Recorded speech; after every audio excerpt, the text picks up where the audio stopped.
البانیہ میں زمین سے نکلی لاش اور قرآن کو دیکھ کر پورا عیسائی گھرانہ مسلمان ہو گیا۔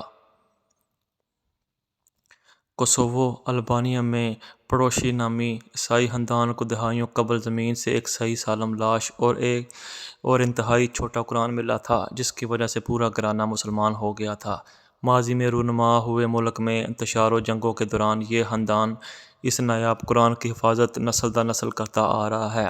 خاندان کے 45 سالہ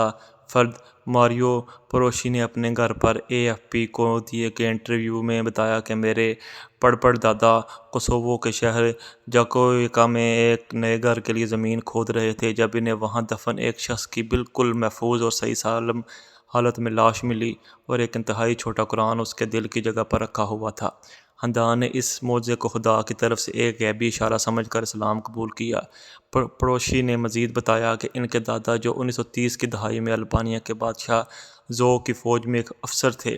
عربی جانتے تھے اور ہر رات دوستوں کو اس قرآن کی تلاوت کے لیے اپنے گھر بلاتے تھے۔ تاہم کچھ عرصہ بعد انور ہوجا کی کمیونسٹ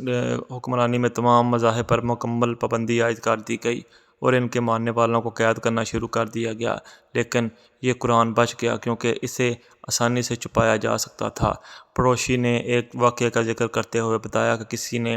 خفیہ طور پر پولیس کو اطلاع دی تھی کہ ہمارے گھر میں قرآن موجود ہے، لیکن یہ اتنا چھوٹا تھا کہ میرے والد اسے چھپانے میں کامیاب ہو گئے۔ پولیس والوں نے پورے گھر تہس نہس کر دیا مگر قرآن کو ڈھونڈنے میں ناکام رہے، اور آج تک ہم اس قرآن کی حفاظت کا اہتمام نسل در نسل پوری لگن سے کرتے آ رہے ہیں۔ ماریو پروشی کے لیے یہ قرآن کیا معنی رکھتا ہے، اس کا اندازہ اس بات سے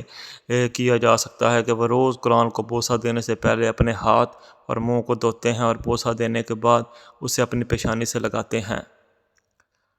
صرف 2 سینٹی میٹر (0.7 انچ) کے قرآن کے بارے میں اسکالر کا کہنا ہے کہ اس کی اشاعت 19ویں صدی کے آخر تک کی گئی ہے اور اب تک کے ریکارڈ میں موجود دنیا کے سب سے چھوٹے ترین قرآن میں سے ایک ہے۔